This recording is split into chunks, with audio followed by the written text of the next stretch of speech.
오늘 이 시간 같이 살펴볼 말씀은 신약성경 빌립보서 2장 1절에서부터 8절까지 말씀입니다.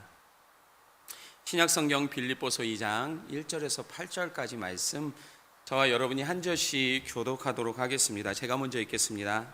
그러므로 그리스도 안에 무슨 권면이나 사랑의 무슨 위로나 성령의 무슨 교제나 긍휼이나 자비가 있거든 마음을 같이하여 같은 사랑을 가지고 뜻을 합하며 아무 일에든지 다툼이나 허용으로 하지 말고 오직 겸손한 마음으로 각각 자기보다 남을 낮게 여기고 각각 자기 일을 돌볼 뿐더러 또한 각각 다른 사람들의 일을 돌보아 나의 기쁨을 충만하게 하라. 너희 안에 이 마음을 품으라 하고 그리스도 예수의 마음이니 그는 근본 하나님의 본체시나 하나님과 동등됨을 취할 것으로 여기지 아니하시고 오히려 자기를 비워 종의 형체를 가지사 사람들과 같이 되셨고 사람의 모양으로 나타나사 자기를 낮추시고 죽기까지 복종하셨으니 곧 십자가에 죽으심이라. 아멘. 오늘 이 말씀을 통하여서 그리스도의 겸손이라는 제목으로 함께 은혜를 나누기를 원합니다. 바울은 빌립보에 있는 성도들에게 오늘 말씀 4절에서 각각 자기 일을 돌볼 뿐더러 또한 각각 다른 사람들의 일을 돌보아 나의 기쁨을 충만하게 하라라고 부탁하고 있습니다. 지금 바울은 복음 때문에 로마 감옥에 갇혀 있었고 그곳에서 이 편지를 쓰고 있었습니다. 그러면서 감옥에 갇혀 있던 자신의 마음을 위로해 줄 만한 무엇을 요구하고 있는 것이 아니었습니다. 오히려 그가 바라고 있는 기쁨은 빌립보에 있는 성도들이 예수님 안에서 자신의 삶을 돌보는 것이었습니다. 그래서 그들의 삶의 중심이 되시는 하나님을 기쁘게 하라고 당부하고 있었던 겁니다. 바울이 말하고 있는 것처럼 지상에서 우리의 삶은 모두 다 하나님의 영광과 관련이 되어져 있습니다. 그런데 우리의 생각은 하나님의 영광을 위한 삶이란 복잡하고 힘들고 어려운 것으로 여깁니다. 그중 하나가 오늘 말씀에서 보여주는 그리스도의 겸손을 본받는 삶이 바로 그것입니다. 마치 자신이 가진 것들을 모두 다 포기해야 한다는 것으로 이해하기 때문에 겸손은 성도의 삶에 있어서 마땅한 성품인데도 소유하는 일에 부담을 갖는 게 사실입니다. 게다가 우리가 사는 세상은 사람들에게 자신이 가진 가치를 드러낼 것을 요구합니다. 그렇게 하지 않을 때 불이익이 생기게 된다는 말을 하면서 우리에게 겁을 주기도 합니다. 당연히 사람들은 그들이 말하는 손해가 무엇인지 잘 모르지만 내 삶에 좋지 않은 영향을 준다고 하니까 무조건 세상의 방식을 따라 살아가려고 들게 됩니다. 그런데 세상에 이러한 생각들은 다른 사람과 자신을 비교해 보면서 특별한 것이 없다라고 여기는 사람들에게 스스로 절망에 빠지도록 만들기도 합니다. 물론 그리스도의 겸손을 본받는 삶에 아무런 손해가 없다라고 말할 수는 없습니다. 실제로 여러 가지 어려움이 있기 때문입니다. 그런데 이것은 세상이 자기의 주장과 다른 사람들을 언제나 비판하고 조롱했기에 나타나는 현상들입니다. 실제로 상대방이 연약한 자라고 판단이 되면 그들을 감싸고 도와주기보다는 오히려 무시하고 함부로 대하려는 것이 지금의 세상이 가진 모습이기 때문입니다. 그러나 주님이 보여주신 겸손은 그것을 따르는 사람들에게 말로 표현할 수 없는 큰 감동과 은혜를 제공해 줍니다. 그래서 세상의 비난과 조롱에서도 더욱 주님을 닮기를 원하는 삶을 살아가도록 격려하시고 힘을 주십니다. 겸손은 단순히 세상에 보여주기 위한 성도의 모습만이 아닙니다. 지난주의 말씀에서도 성도가 먼저 그의 나라와 그의 의를 구하게 되는 것이 하나님에 관한 지식과 관계되었음을 보았습니다. 이 지식이 나의 삶에 풍성해질수록 이 주제는 자연스럽게 우리 안에 나타나는 갈망이고 사모함이라는 것을 보았습니다. 그런 면에서 겸손도 마찬가지입니다. 예수님이 행하신 구원, 특별히 십자가 안에 담겨진 헤아릴 수 없는 크고 놀라운 그분의 계획과 사랑 가운데 이르심을 깨닫게 될 때 겸손은 자연스럽게 우리의 삶에 추구하는 모습이 되어지고 목표가 되어지기 때문입니다. 그렇다면 예수님의 겸손은 무엇일까요? 그것은 바로 우리의 구원입니다. 우리는 보통 예수님이 보여주신 겸손을 본받아야 한다라고 말을 합니다. 그러면서 그분이 보여주셨던 인격적인 모습에만 관심을 갖는 모습을 보게 됩니다. 예를 들어 병자를 고치시고 가난하고 소외된 계층을 긍휼히 여기셨던 그 모습을 겸손의 모습으로만 생각합니다. 그러면서 우리도 예수님처럼 연약하고 소외된 사람을 돌보며 살피는 것이 예수님의 겸손을 본받는 것이다 라고 주장을 합니다. 여러분은 어떻게 생각하십니까? 그러나 이것은 예수님의 겸손이 보여주고 있는 바른 의미가 아닙니다. 잠시 후에 좀 더 자세히 보겠지만 예수님은 부족함이 없는 분이십니다. 이 말은 필요한 것을 얻기 위해 자신을 낮추거나 구걸할 필요가 없는 분이심을 뜻하는 말입니다. 주님은 온 세상에 창조주시며 모두가 그분의 것이기 때문입니다. 그런데 우리는 어떻습니까? 우리는 모든 부분에서 연약하고 부족합니다. 도움이 없이는 살아갈 수 없는 자들입니다. 게다가 성경은 이런 우리를 가리켜서 죄 가운데 있다라고 이야기합니다. 이것은 본질상 우리가 예수님과 다른 존재임을 나타내주고 있는 말입니다. 좀 더 자세히 말한다면 에베소서 2장 1절에서 말하듯이 우리는 허물과 죄로 죽었던 자들이었습니다. 이것은 하나님의 성품을 따라 살아갈 수 없는 자들이었음을 나타내주는 말입니다. 오히려 자신을 지배하고 있었던 죄를 쫓아 육신에 속한 옛 성품을 따라 살아갈 수밖에 없는 자들임을 가르쳐주고 있는 것입니다. 그렇다면 그리스도의 겸손은 전적으로 우리의 구원을 위한 그가 보여주신 삶의 본질이며 영광입니다.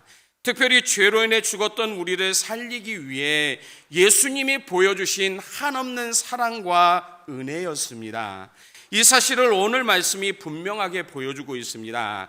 그래서 예수님을 통해 성도의 삶에 나타나는 겸손함은 우리가 구원받았다라고 하는 사실을 나타내는 확실한 증거가 되어지고 있습니다.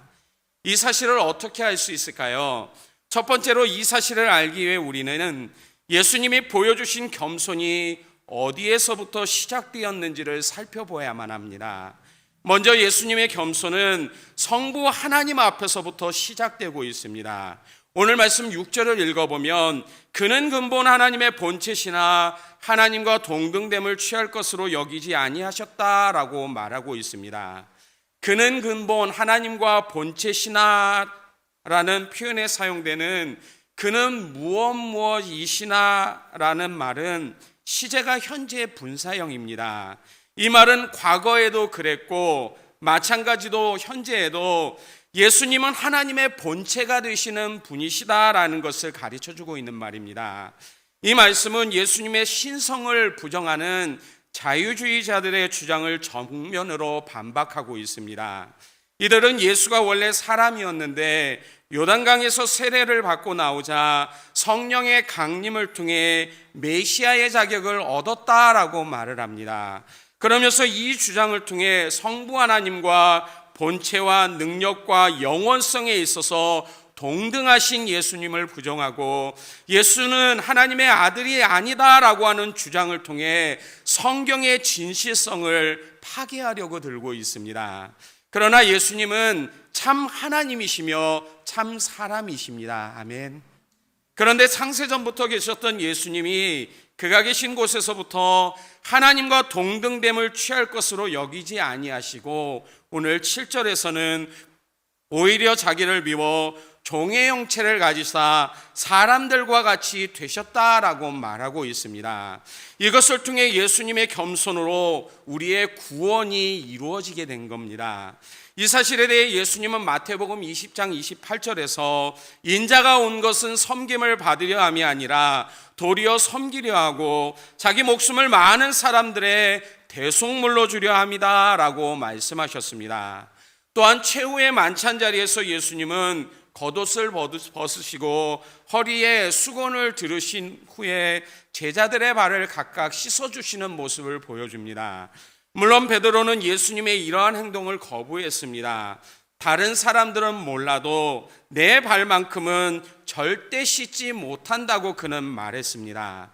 그때 요한복음 13장 8절에서 예수님은 내가 너를 씻어주지 아니하면 내가 나와 상관이 없다라고 하시면서 내가 너희 발을 씻었으니 너희도 서로 발을 씻어주는 것이 옳다라고 말씀하셨습니다.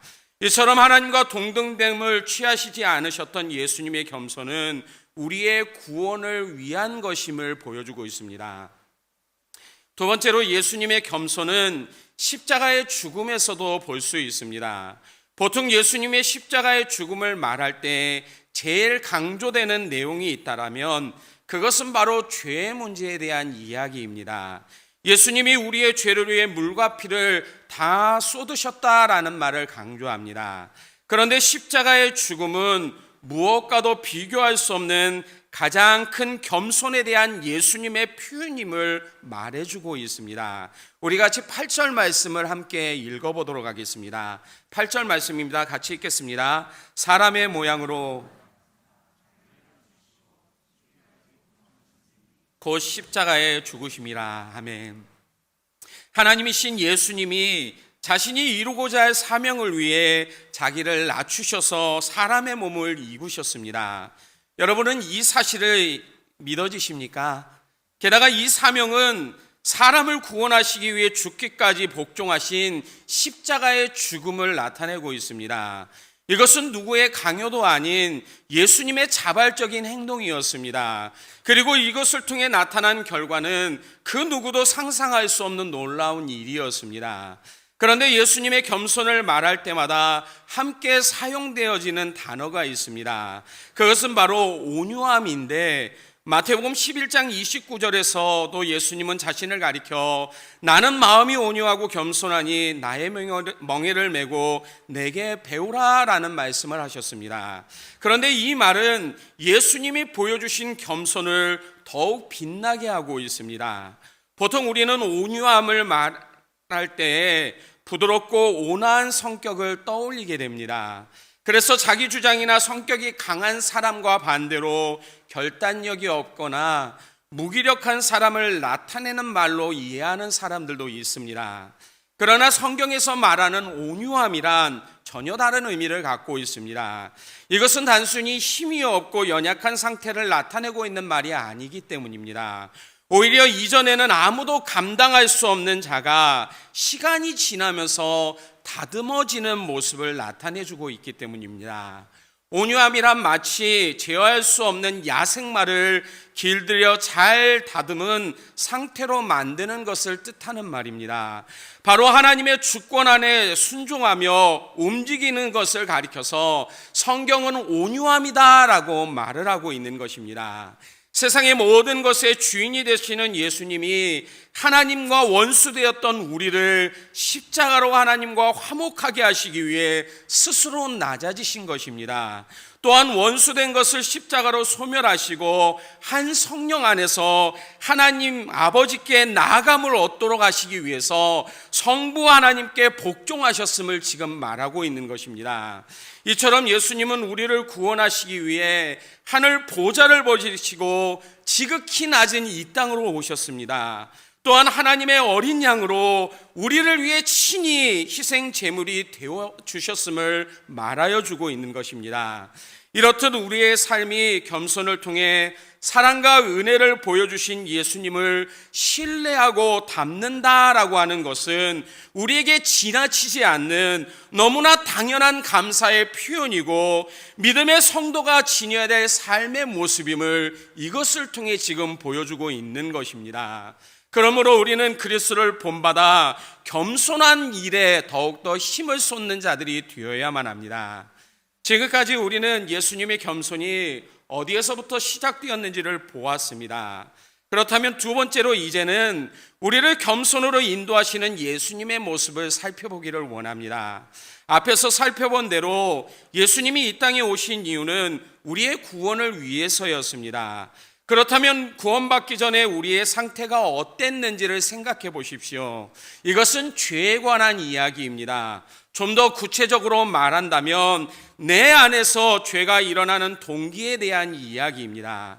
여러분은 죄에 대한 성경적인 정의가 무엇인지를 아십니까? 빗나가다라는 의미입니다.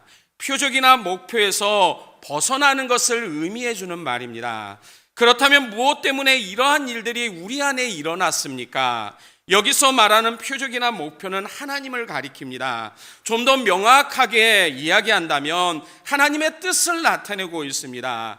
하나님의 형상대로 창조된 모든 사람들이 걸어가야 하는 길을 말해주고 있습니다.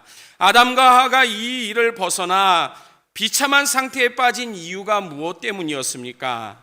물론 뱀의 유혹 때문이다라고 말하기를 원하는 사람들이 있습니다. 이것을 통해 죄의 원인이 사람이 아닌 마귀에게 돌리고 싶어 합니다. 그러나 마귀의 타락도 동일하지만 하나님과 같이 된다라는 말이 그들을 에덴 동산 가운데 있었던 하나님의 뜻 가운데서 멀어지도록 만들었다는 사실을 우리는 기억할 수 있어야만 합니다. 이것을 가리켜 성경은 교만함 또는 자만심이라고 이야기를 합니다. 그런데 우리 안에 있는 죄의 모든 동기가 이 안에서 나온다는 사실을 알고 계십니까? 예를 들어 보겠습니다. 우리는 자녀들이 성장하고 나서 어린 시절보다 부모의 말을 듣지 않는 경우들을 종종 보게 됩니다. 부모의 입장에서 볼 때는 자녀들에게 별로 달라진 것이 없습니다. 여전히 나의 보살핌을 받고 도움을 받아야 되는 대상임에는 똑같습니다. 하지만 자녀들의 입장에서는 변화가 생겼습니다. 과거에는 힘이 없고 연약했기에 그들은 무조건 부모님의 도움이 필요하다라고 생각했습니다. 하지만 성장기를 통해 어린아이에서 모습이 변화되어지고 키가 크고 성장하게 되어지자 더 이상은 부모의 도움이 없이도 자신 혼자 살아갈 수 있다라고 하는 생각을 갖게 되어집니다. 그래서 부모의 말에 순종하지 않고 자신이 스스로 결정해도 된다라는 생각들을 가지게 되어집니다. 이것이 우리들이 갖고 있었던 모습이었습니다. 하나님이 없이 살 수 없었던 우리가 자만이라고 하는 죄의 뿌리를 통해 우리의 삶 가운데 보여주고 있는 모습이었습니다. 결국 자만심을 통해 우리는 죄로 인한 비참함 속에서 소망 없이 살아왔던 인생이었습니다. 성령님을 통해 우리에게 구원이 필요하다라고 하는 이 사실을 인식하기 전까지 로마서 3장 11절에서 말하듯이 깨닫지도 못했고 하나님을 찾으려고 하지 않았던 것이 우리들이 갖고 있던 삶의 모습이었습니다. 이것이 구체적으로 우리의 삶에 어떠한 영향을 미쳤는지를 보여주는 말씀이 오늘 2절과 3절 가운데 나오고 있는데 우리 같이 2절과 3절 말씀을 함께 읽어보도록 하겠습니다. 같이 읽겠습니다. 마음을 같이하여 같은 사랑을 가지고 뜻을 합하며 한 마음을 품고 아무 일에든지 다툼이나 허영으로 하지 말고 오직 겸손한 마음으로 각각 자기보다 남을 낮게 여기고. 이것이 빌립보에 있던 성도들이 구원받고 난 이후 그들의 삶에 나타나고 있었던 모습이었습니다. 또한 바울은 그들에게 이러한 삶을 계속해서 살아갈 것을 지금 당부하고 있는 것입니다. 그렇다면 구원받기 전 그들의 삶은 이곳과는 전혀 달랐다라는 것을 뜻하는 것입니다. 그들이 속한 모든 것에서 마음을 같이 하기보다는 오히려 자신의 유익을 위해 다투거나 분쟁하는 일이 일어났다라는 것을 말하고 있습니다.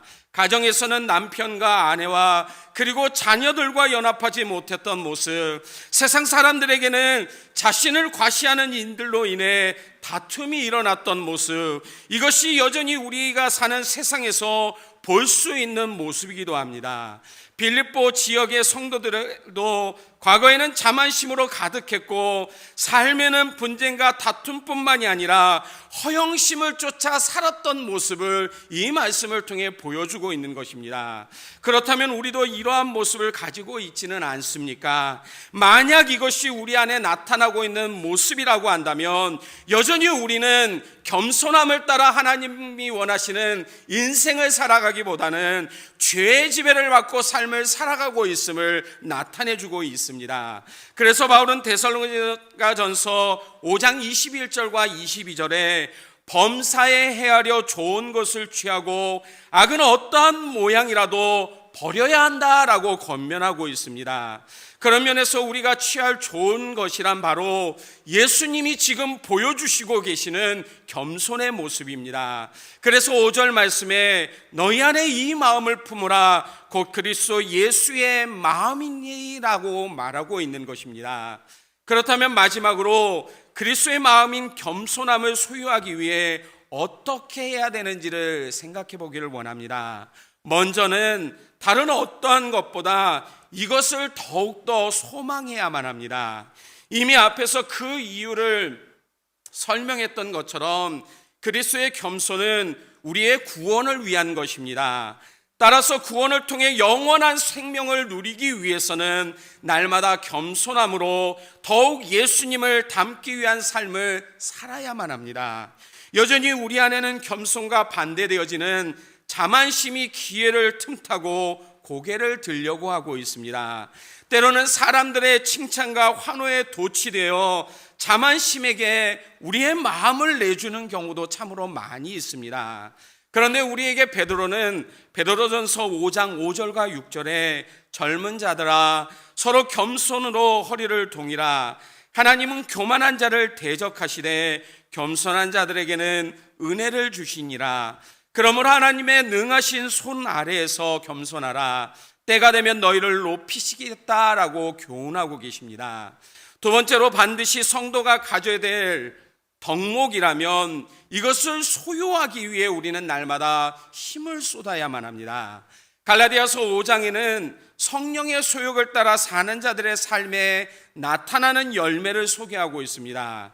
우리가 잘 알고 있는 성령의 9가지 열매인데요, 이것은 성도의 삶에 반드시 나타나야 될 열매임을 사도 바울은 이야기합니다.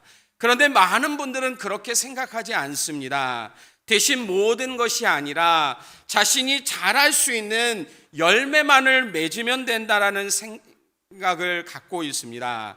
그런데 성경은 우리의 취향에 맞게 열매를 맺어야 된다라고 말하고 있지 않습니다. 성도라면 반드시 자신의 삶에서 모두 다 나타나야 될 열매임을 말해주고 있습니다. 그런데 이 열매 안에는 온유함도 포함되어져 있음을 우리는 기억해야만 합니다. 그런데 여러분, 온유하시고 겸손하신 주님이 오늘도 우리 안에 들어오시기를 원하고 계십니다. 또 하나는 우리들을 향해 내 안에 거하라 라고 말씀하십니다. 이렇게 할 때 우리로 하여금 원하는 대로 구원한 대로 이루어 주시겠다라는 약속까지 우리에게 말하여 주고 있습니다. 그런 면에서 오늘도 겸손함을 구하시는 여러분이 될 수 있기를 바랍니다. 날마다 주님의 마음을 품고 더욱더 닮아가기를 구하는 우리가 되어야만 합니다. 이렇게 할 때 주님이 주시는 겸손함이 우리의 삶의 열매로 나타날 수 있게 되어집니다. 또한 이것을 통해 주님이 이루신 구원에 대한 감격을 날마다 소유할 수 있어서 그 안에서 주님이 주시는 풍성한 은혜를 더욱더 깨달으며 경험할 수 있는 삶을 살아갈 수 있다라고 말하고 있는 것입니다. 예수님의 구원을 통해 우리에게 보여주신 이 겸손, 이것이 성도임을 보여주는 삶의 근거라는 것을 기억하시면서 오늘도 나의 삶 속에서는 예수님이 보여주신 이러한 삶이 있는지를 돌아볼 수 있기를 바랍니다. 또한 나의 삶에 겸손이 있다면 날마다 이것이 나의 열매이기에 그것을 온전히 맺히기 위해 온 힘을 쏟고 있는 것이 나의 모습인지를 또한 살필 수 있는 은혜가 있기를 원합니다. 오늘도 하나님의 말씀에 순종하심으로 우리에게 원하신 그리스도가 보여주신 이 겸손이 삶의 열매로 맺혀질 수 있어서 우리를 바라보는 모든 사람들이 저 사람은 과연 진실로 하나님을 사랑하는 자다라고 말하는 이러한 고백을 들을 수 있는 베델교회 모든 성도들이 될 수 있기를 주님의 이름으로 간절히 축원합니다. 기도하겠습니다. 아버지 하나님, 은혜를 감사합니다.